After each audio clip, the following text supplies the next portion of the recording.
आपकी एक कंपनी नहीं, आपके अंडर 100 कंपनियां हैं। मैं यहाँ क्या बोल रहा हूं आपको, मैं 100 रिटेल आउटलेट नहीं, 100 फ्रेंचाइजी नहीं, 100 फैक्ट्री नहीं, 100 डिपार्टमेंट्स नहीं, 100 कंपनियां हो और 100 कंपनियों के सैकड़ों डिपार्टमेंट हो, लाखों एम्प्लॉय हो और कम्युनिकेशन बहुत लिमिटेड हो। जेआरडी टाटा की बात कर रहा हूं, कैसे मैनेज करोगे आप जेआरडी टाटा? नमस्कार, विवेक बिंद्रा बोल रहा हूं, founder and CEO Bada business dot com. Welcome to tycoons of India. Tycoons of India देख रहे हो, 17वां एपिसोड है ये। 16 जबरदस्त एपिसोड, इतनी डेप्थ दूंगा ना, सीख जाओगे इस वीडियो के एंड तक कि मैं एक कंपनी से 100 कंपनी तक कैसे पहुंच सकता हूं। ये शक्तिशाली नहीं, मल्टीशाली टाइकून।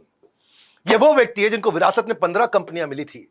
इनके पीछे 15 कंपनियां देखे गए थे। जेआरडी टाटा ने 15 को 95 कंपनियां, जिसकी सैकड़ों हजारों फैक्ट्रियां, लाखों एम्प्लॉइज, लिमिटेड कम्युनिकेशन में लिमिटलेस अपॉर्चुनिटीज कैसे क्रिएट करी, सीख जाओगे इस वीडियो के अंदर। इसको पूरा देखना। लंबे होते हैं वीडियो, लेकिन मेरे को कोई गैस नहीं देना, ग्रेविटास देना है। जिस जिस सेक्टर में इन्होंने कदम रखा, अच्छो अच्छो को टाटा कह दिया। ये थे जेआरडी टाटा। एविएशन हो, केमिकल्स हो, आईटी हो, ऑटोमोबाइल हो, पावर हो, एनर्जी हो, कंज्यूमर गुड्स हो, कितना याद कर लूं मैं, हॉस्पिटैलिटी हो, टेलीकम्युनिकेशन हो, रिटेल, केमिकल, एजुकेशन, कुछ भी। विरासत में 15 कंपनियां मिली और जब रतन टाटा जी को सौंपी तो उस समय 95 कंपनियां थी। 15 से 95, मिलियनियर से बिलियनियर का मैथ, वो मैथ आपको बताऊंगा। वो आज आपको मैं धीरे धीरे सारी एक एक चैप्टर में सिखाते जाऊंगा। बहुत चीजों में तो इन्होंने पहली बार किया भारत के अंदर। एक ही तो व्यक्ति है जिनको भारत रत्न मिला बिजनेसमैन में से, एक ही व्यक्ति है, एक ही भारत के पूरे इतिहास के अंदर। फादर ऑफ इंडस्ट्रियल रेवोल्यूशन बोलते हैं, फादर ऑफ इंडियन एविएशन बोलते हैं, जिन्होंने इंडियन एविएशन को जन्म दिया। फादर, ये पहले व्यक्ति थे जिनको फ्लाइंग का, हवाई जहाज उड़ाने का लाइसेंस मिला। एयर इंडिया को उन्होंने जन्म दिया, इंडियन एयरलाइंस को जन्म दिया। कई चीजों में सबसे पहली बार किया। पहली बार उन्होंने पेड छुट्टियां देनी शुरू करी अपने एम्प्लॉइज को। 8 घंटे का वर्क आवर बनाना शुरू किया। उस समय की बात कर रहा हूं मैं।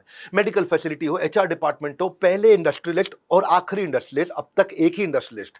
कौन? जिनको भारत रत्न मिला, जहांगीर रतन जी दादा भाई टाटा, जिनको प्यार से बोलते हैं JRD Tata. As a trainee शुरू किया था उन्होंने अपना काम जमशेदपुर में। ट्रेनी की तरह, बहुत छोटी सिंपल सी नौकरी, भले ही ट्रेनी की नौकरी हो, पर प्लान टाइकून का था, ट्रेनी का नहीं था। जमशेदपुर की जो फैक्ट्री थी टाटा स्टील, वहां एक जनरल मैनेजर हुआ करते थे मिस्टर पीटरसन, जिनको ये अपना गुरु मानते थे। मिस्टर पीटरसन से उन्होंने बहुत सीखा, उनके पीए की तरह काम किया, फाइलें संभालना, छोटे मोटे काम करना।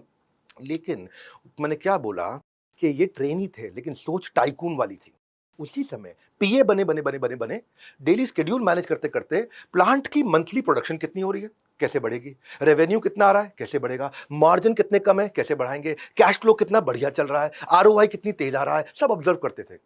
इनके एक्सपीरियंस ने इनको एक्सपेंसेस सिखा दिए, कैसे कंपनी के, कैसे फैक्ट्री के एक्सपेंसेस का एक्सपर्ट बना जाता है।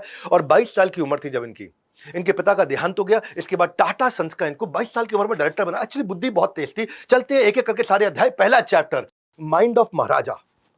वो जो महाराजा एयरलाइंस, एयर इंडिया जो उन्होंने चालू करी, ये सेक्टर उन्होंने कैसे चालू किया, अंग्रेजों को एक सर्विस दी, उसके बदले सेक्टर चालू कर दिया। जैसे आगे चल करके राज करना हो ना, उसकी सोच भी राजा जैसी होती है। और उसकी सोच क्या होती है? केवल राजा जैसी नहीं, साम्राज्य बनाने वाली।